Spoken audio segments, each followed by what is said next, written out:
Hello and welcome to another edition of Pulp Picks. My name is Patrick. I'm Fritz. And we're here to give you this week's reading recommendations on New Comic Book Day. And we've got a couple number ones up here. Yeah, so let's dive right in. Yeah. So mine is not a number one, though. No, but it is kind of, like you said, it's a big reveal. Yeah. This one. Funny enough, this is very much the opposite of number one, in that this is, I feel like when this comes to as a collected edition, this is going to probably be like the last issue of that. Mm-hmm. So we've got issue 6 of Absolute Green Lantern, been up here a couple times.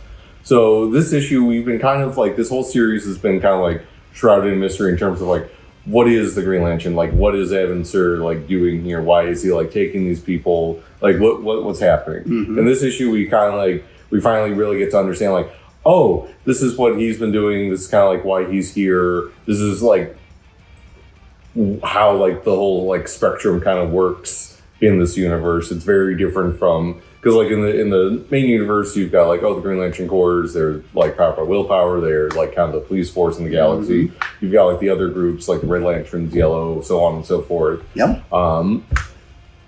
Very, very different here. There's like, we kind of get to learn like what some of the other like colors on the spectrum are, like what they mean in relation to each other, and kind of start to get a greater idea of like what kind of like the actual threat that they're facing is, what the Black Stars, like the Weaponeers of Quord, like what that entails here. And we don't like get everything, like there's still like definitely stuff to learn, but you find like the picture, like the picture is definitely like kind of like pretty well painted now. It's like, okay, this is the premise, this is the threat, these are like principal characters and their relationships with each other, like everything's kind of like on the board now. Gotcha. And it's such a fun, different take, and I think that's been the strength of all these books, is like taking things that you do know and recognize and like turning them on their head. And we get that in like other ways too. Like there's several points in this book where we get to meet the absolute version of Agent Cameron Chase, and how like she figures into this whole thing, like her connection to certain characters and plot beats. And there's another person that shows up, and I won't spoil who, but it's someone that like, oh yeah, I was wondering when they would show up in the Lantern book. That makes sense. But yeah, we get like these cool interactions with Joe and Hal, that they're now in the Lantern. They're talking with John, him kind of explaining like what's happening. Joe and Hal maybe not responding to it in like the most like healthy ways, which tracks with how they've been in this book. They've kind of just been like flying by the seat of their pants, just kind of like doing whatever feels right in the moment. And maybe that's a good thing, maybe it's not. They'll probably have to be bared out in the future. Right. But no, this has been kind of like one of my like underdog books for this run. It hasn't gotten like a lot of the hype, like say that like Absolute Batman or Wonder Woman has gotten, but I've been consistently enjoying it. I'm super, I love Hector Hammond in this universe. I love whenever Ewan gets to write like evil, borderline, like insane, like super capitalist person. It's just like, if you don't get this footage to me, I'm going to drop you out of a helicopter, like just like psycho, and like that. And you get these, but you still get these like little moments with him where it's just like, oh, like he's a monster, but there's like this kind of like weird like human element to himself, where he's like trying to like, okay, no, this is still a win. This bad thing happened, but I'm coming out on top. Like these like where he's having to like kind of like psych himself up. Yeah. So like it's like fun little bits like that. And yeah, no, I again have been really enjoying this run. It has so many cool little things that like these little tidbits that's just like, oh, what does that mean? And like kind of like getting to see like maybe where they'll go in the future. Like some of it, if you've been like seeing the solicits for future issues, you can kind of assume like, oh, this is what might be happening next, kind of thing. Yeah. But I don't know. It's one of those books where like I always feel like I'm on the only, like I know you've been enjoying it too, but like there's just not the same excitement around this book as some of the other ones. And I wish that weren't the case. I wish people were like we're getting more into it. And I know there are a lot of people here who have been buying, who have been enjoying it, who are excited whenever a new issue comes out. And I'm so happy that I'm not the only one, because this book continues to be one of my like particular favorites of the line.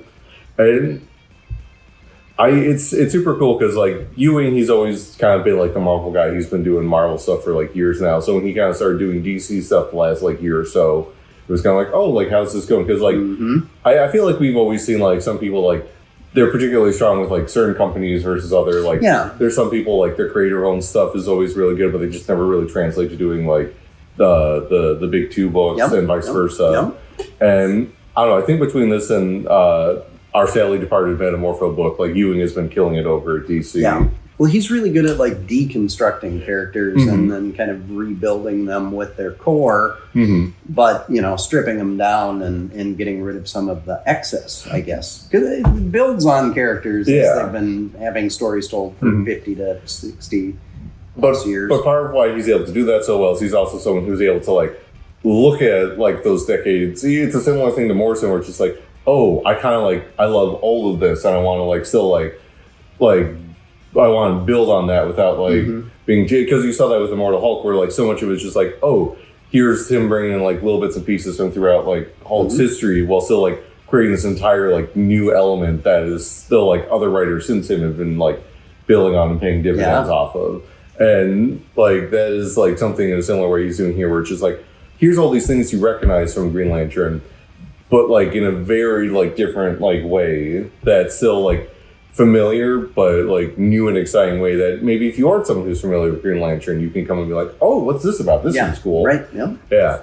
And again, like we've been seeing this with a lot of the Absolute books, like they're slowly starting to weave these threads together. There's some more of that in here. We know we're straight just getting a crossover two-parter between Wonder Woman and Batman coming up later in the year. So that's going to be exciting. And just like how some of these characters, like it's going to be interesting seeing like people like Joe and Hal and the rest of the crew like come up against people like Batman or Martian Manhunter, where it's just like, who are you people? What is your deal? Right, like, like it's I don't know. I love when you kind of get to toss these disparate groups of characters together, which is something that I know these books are building towards. I can't wait for that. But hey, speaking of a book that looks like it's going to have a bunch of like disparate characters thrown against each other. Yes, I went with Imperial War Exiles, #1. So, you know, the continuation of the Imperial War narrative, and you know, I mean, these one shots are kind of, I don't know, they're kind of misleading because they do really tie into the main plot. I think we've pretty much had one that it more just kind of reaffirms what you already knew was happening, and then the other two have actually had poignant moments in them that are driving the entire plot forward. So if you're reading the main Imperial War book, I do recommend these others. So in Exiles, we've got Lilandra and Xavier have left Earth at the end of that X-Manhunt run. That was the crossover through the X titles. And they heard a mental plea from their daughter, Xandra, who is in trouble. So there's, in the Shi'ar Empire, there's basically an uprising where they're trying to, there's a coup, and one of the Guardians thinks that they are the rightful heir, the Imperial Guard. Yeah, they're like, oh, I am like the unknown like child of Tekken. Yeah. And it's just like, and it's kind of ambiguous, but it's also kind of implied like, he might think that, but it's probably not true. Yeah. So it's really interesting, which again, we know that there are players behind the scenes manipulating this entire thing. And none of these people realize that. They think this is just like, oh, this is just what's happening now. Exactly. The only character in this whole thing who happens to know, or who we think knows who's behind all of it, is Richard Rider. Yeah. Because you know, he used the World Mind he activated it and communicated with it, and the World Mind was able to decipher what was going on behind the scenes. But we don't know if he knows who it really is. We do as the reader because it was revealed. But maybe we'll find out because the next issue is Nova Centurion. So it's going to be cool. So in this one, basically, you know, the Deathbird and Xandra are fighting for their lives. And, you know, it's no surprise they're on the cover. we know that Xandra's parents show up and what's going to happen. So what's their plan? What's going forward? So I really liked it. I thought the art in this book was amazing. Sometimes in one-shots or specials or event books, you'll get artists that they're just kind of giving a chance and we'll see, and maybe they're a little rough around the edges, or maybe they just never quite do anything beyond that opportunity. But I thought the art in this was gorgeous. No, I like it. It's like very house style, but like very good house style. Like it, because like we've definitely seen people who are like, oh, they're like definitely like a house style artist, but like there's definitely kind of like tiers within that. Correct. I would say. Yeah. But no, I think like they do really good. They did really good with the action here. The kind of like more intimate, like emotional moments were handled really well. Yeah. There's a couple of good reaction shots of certain characters. Yeah, the facial reactions were really good. I really liked it. And also, some artists really struggle with scale. So like the big bulky characters versus like the more smaller, lithe characters they kind of struggle with. But I thought that was a real strength here. I thought they did a great job with it. And the coloring and the inking and everything, I just thought that it came together to a really nice, well-polished book. I'm really enjoying Imperial War. I know that I was psyched up for it because it's really in my wheelhouse. Yeah, you love the whole space cosmic stuff. It's just, it's such a big field to tell a story in, whether it's, Supergirl, Woman of Tomorrow, or this, or, when Green Lantern's out in space doing Green Lantern-y kind of stuff. I really enjoy those stories. So we were speculating coming into this book, like, okay, so who all's going to get pulled into the orbit of these characters? And we get a glimpse of it at the end. They call to them their exiles. And it's interesting because, like, there's a couple that are just like, yep, that makes sense, that kind of, like, but then there's other ones where it's just like, I'm not super surprised to see you, but I figured you'd be in, like, maybe this book or this, and then there's other ones just like, oh, right, you exist. You being here makes sense. Yeah, it's like, it's going to be an interesting team. I don't think it's a team that's going to get along well together. Well, that's one of the best kinds to read about, right? Yeah, it's going to be really interesting. Yeah. There's a character that a good friend of ours is going to be stoked to find out. He's going to see this book and be like, well, I guess I have to get this one now. Which... let me see. Are there any gloves? If there's gloves in here, then it's going to be gloves a whole discussion. Gloves and boots. Well, the gloves are fingerless, so that will probably be okay. So he'll know what we're talking about. Does he watch these videos? I don't actually know. I don't know that he's even got the interwebs. No, he definitely does. No, but yeah, no, and Steve Fox, the writer in this, because the way these things have been trending, will probably also be the writer in the main book. He's been doing a lot of X-related work the last couple of years, and his stuff I've generally enjoyed, like his Dead X-Men miniseries at the tail end of the Krakoan era was really fun that I enjoyed. Yeah. So well, that makes sense since Hickman's kind of launching this whole thing, and they I think we're in the same wing. I think he's going to be a good fit for this. I think he generally you'd think it'd be a more common thing that like writers would be good at like writing team books, and there's just quite a few that we've seen just kind of struggle with it. And Fox definitely seems to be someone that like has their like head wrapped around. Like, so wait, what are they calling the spin-off book? Which one is it going to be that he's doing? I believe it's just called Exiles. Yeah, because it's Planet She-Hulk, Nova Centurion, Exiles, Black Panther, Intergalactic or something like that, and then Imperial Guardians. Intergalactic Planetary, I think.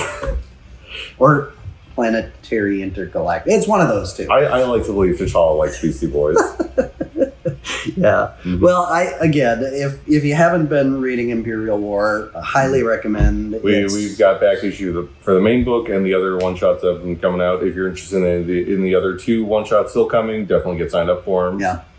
Yeah. It's been really good, and it's been too long. You say too long, but the waiting made this even better. But they've left this whole wing of the Marvel universe just kind of untouched for a while, and it's fertile ground for great storytelling. All right, well, the next book has never been left alone, but we've got a new creative team, so why not slap a number one on it? Yeah, why not?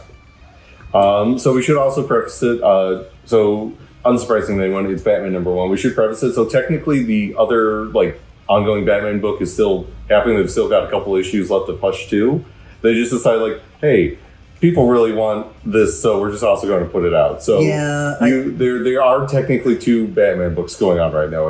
I know it's probably confusing for some people, but yeah, I don't know. There's some I heard talk of there were a number of deadlines that were being missed, and yeah, which isn't super surprising considering the nature of the book. But so yeah, if you are like, oh hey, is this like different from the other one? Being like, kind of. So if you want to get signed up, we still like come and get signed up. Well, yeah, eventually this will supplant. Yeah, it just happens that the end of the other one hasn't come to a definitive finish yet. But they were like, well, we already announced this, so like, screw it, put it out. Yep. But I'm happy they did, because obviously we really enjoyed it since it's our joint pick. Right. Yeah, and great creative team. Mm-hmm. So. Yeah, so we've got Matt Fraction on writing, which I think is this like the only other thing he's done at DC outside of his Jimmy Olsen series a couple years back? We were talking about it last night at Comic Club and didn't come up with anything. I'm sure he's probably like done like a one shot or something here or there maybe, but this is like his first like actual like ongoing book I think he's done with DC. Yeah. Maybe ever. Yeah, famously at Marvel he did. Thor run. Actually, I think he had a couple broken up runs. He did Iron Man. Technically, like he did Thor, then he relaunched Thor. Forgot about Iron Man. Yeah. He's done stuff on X-Men, Iron Fist, Hawkeye. Like he's Fantastic Four. Like he's one of those guys who like basically touched almost every single corner of the Marvel universe at some point or other. But he's also done like a bunch of indie stuff, like Odyssey. Yeah. And that's kind of like where he's been mostly hanging out the last couple of years, is he's been like doing that. I swear I saw he was like one of the people who worked on that that Godzilla Monsterverse show on Amazon, the Monarch show. Oh, like I think he was on that. You're right. Yeah, like so like he's been busy. So like the fact that he's like, oh hey, I should go do a Batman run. It's just like, okay, yeah, let's see where this goes. Well, and DC just keeps going heavy hitter after heavy hitter on Batman. So a lot of them have been kind of more up and coming. I mean, Snyder was really well received on Detective, so moved him over. We had Tom King. We had Chip Zdarsky, who had that great James run. Tynion. And Tynion. That's right. Tynion was in between there. Yeah. So, a lot of these up-and-comers, Fraction's been around for, quite a bit, doing a lot of this stuff. So I was really interested to see, because I very much liked a lot of his Marvel stuff. Yeah. And it was interesting because like bringing on like this guy who's like new to the book but been around for a bit, and then but on art, so we've still got Jorge Jimenez. He's been on the book pretty solidly since Tynion's run, so he's been through that. He's been through Zdarsky's run, and it really, and not that like his stuff hasn't been good before that, but before now, but this one, just this issue alone, really feels like, oh, this is him like really fully clicking. Like this is like, it feels like Fraction was just like, hey, kind of you do you when it comes to like how you want to be doing like all the art and design and everything in here. Because like if you kind of see here with the cover, like he's designed like a whole new outfit for Batman. We've got the blue back. He's going to be doing similar to how Dan Moore's been doing for the Superman books in the little boxes up here. He's going to be doing little like character images. So like all the Bat books going forward, Detective, Catwoman, all of them, they're going to have like the little character icons. Yep.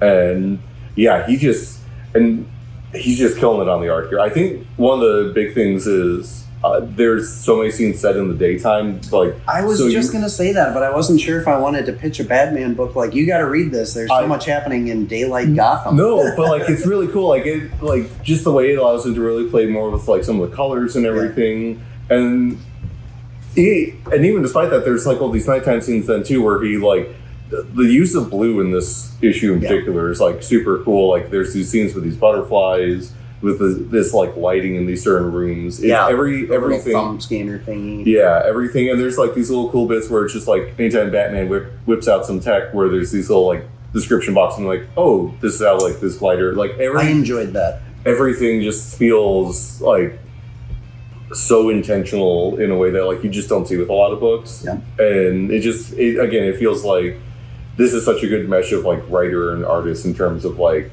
each of them wanting to play to each other's strengths in terms of like it's cool. there's no other real way to describe this book other than like it's cool. It's very cool. Well, and it feels like Batman has dehumanized isn't quite the right word, but it feels like, you know, every writer has been kind of building the wall that he's got around himself bigger and bigger and bigger. There's always this like sense of escalation. Yeah, and I know that what leading into Absolute Power, so the end of the whole failsafe run, there was this whole like, oh, Bruce realizes he can't do this all alone, and he's got to reconnect with the family and whatever. And that was nice, and it was, you know, touching and emotional and whatever. But if this issue is any indication, Fraction is really going to let us see more of Bruce Wayne as a person, not just when he's, you know, out as Bruce Wayne, but when he's Batman too. He's still going to be Bruce inside that cowl, and it's interesting. There's such this human element to him where like he, in both ways, where like you kind of like see this like more caring side of Bruce that like obviously he has with like a lot of his extended family, but then there's also the side of him where it's just like I'm Batman, I know what I'm doing, I'm right about things, and then how like those aspects of him are challenged in certain ways. Yeah, well, and you also see a sentimental element of him as well, and that sentimental element is part of what challenges him. Yeah, but I think that goes to the point of interesting Batman stories are where Bruce is Bruce, and Batman's a persona that he puts on. It's a means to an end, and when when we know that as the reader that he's trying to do his best, and that Batman is just kind of this facade. I think that really allows for, you know, interesting stories where we can connect with that character. And it kind of touches back on something that I really enjoyed from Ram V's run on Detective. This notion of just like part of being Batman is just like doing what you can, like acknowledging like you're not like not everything's always going to be able to be saved. You can't like eternally beat back the darkness, but you're going to keep trying and doing your best no matter like what happens. And like you get like it very much feels like it's in conversation with that kind of idea, just like doing what you can. And it's a very like good way to approach the character and everything. Speaking of approaching characters, I do love that like very clearly between this and the previous run that Jimenez is a huge fan of Tim Drake because he's back. He's got a redesign that's very similar to kind of like his look he had in the 90s animated series that he had for in like the 2010s. And boy, I really like it. It was super cool. I liked that big panel that he got. Yeah, where like we kind of get his introduction into the book. It's super cool. Very cool. And I'm excited. Fraction talked at length about how like he's a very big fan of kind of like the 70s Bronze Age stuff with the character. So like he's kind of like trying to go for some of that vibe with it, which Benny O'Neill, Neil Adams stuff. Yeah, and like that, like a lot of this, like think like kind of like the Silver St. Cloud kind of era. Sure. Like that kind of like, which is like very cool because like I feel like that's an era that doesn't maybe get touched on as much for like the character nowadays. So like kind of like harkening back to that while still like very much having its own feel is, and like because on top of that, like just a little bits of world building to get, like there's this whole sequence where it's a bunch of like news broadcasts. So there's this bit where it's like a whole group of people talking about like there's like ninjas running around. There's like no one's like dealing with these dojos, so it's just like, is that just like flavor text or is that like setting up a plot there? Like it's like either one, it's fun. Like Interesting. Like there's a bunch going on here, and there's a little tease at the end for like, oh hey, here's other stuff coming down the line. Well, speaking of a bunch of stuff and other stuff coming down the line, it was a big week again last week. Very, very good, very big week. Yeah, so what was close to making it up here? Let's see. I very much had to debate between this and issue 2 of Cheetah and Cheshire Rob the Justice League. This issue is them kind of like getting their Ocean's 11 group together. Love a good heist story. Yeah, and they're again, it's like some of them like are characters you recognize. Some of them are like, oh, you're new. Like, what's your deal, kind of thing. Sure. And kind of getting to see. We've gotten to like some one-on-one interaction, so seeing like how this group is actually going to go together. I think some of them are not going to be fans of each other, but we'll see how that plays out. Yeah, excellent. Yeah, Moon Knight is back to kind of like back to back on the couch. Yeah, back on the couch dealing with stuff. There's Getting ready for next month because it's spooky season. Ghosts are about. Yes. Yeah. So that was really good. What about you? Anything particular for you this week? Yeah. I also really enjoyed Absolute Superman. That was very good. And Spider-Man 94 actually kind of surprised me. Maybe it was just the nostalgia of it all and the great continuation of the cartoon and what have you. The only thing that I wasn't quite right was Peter Parker's chin in it, because he had such a square chin in that cartoon. And he's got a weak chin in this one. Yeah, there's a couple. Sorry if I just ruined that for you, if that's all you can see when you read it now. Yeah. I flipped through. Yeah, there's a couple like faces where like, oh, that one's a little wonky, but yeah. I mean, if you're going off of an animated series, it feels like you should, try to make them look a bit more like the characters. But whatever. The story was interesting, though. We get maybe I shouldn't say who the villain is. Yeah, you're gonna figure it out right away if you've ever read much Spider-Man. Yeah. So. What? People here reading Spider-Man? No. Unheard of, I know. Yeah. A lot of good stuff. We also got in Ultimate Wolverine, trade paperback volume 1. If you've always wanted to read the Iron Man Demon in a Bottle story arc, we've got the new graphic novel telling of that. I guess I don't know if they've rearranged it or changed what the content is, but they like to reprint those things. Yeah. So a bunch of good stuff. Plenty of variances. You can see many of them Batman and Spider-Man related. Yes, it's very much a Batman Spider-Man week. So a bunch of good stuff coming out. Well, that's kind of what we've got for today. We appreciate you joining us. Be sure to like, follow, subscribe, comment, share. Get into your local comic shop and pick up some comics and do some reading yourself. Let us know what it is that you're enjoying. We'll be back next week because every Wednesday is New Comic Book Day. Until then, enjoy the reading.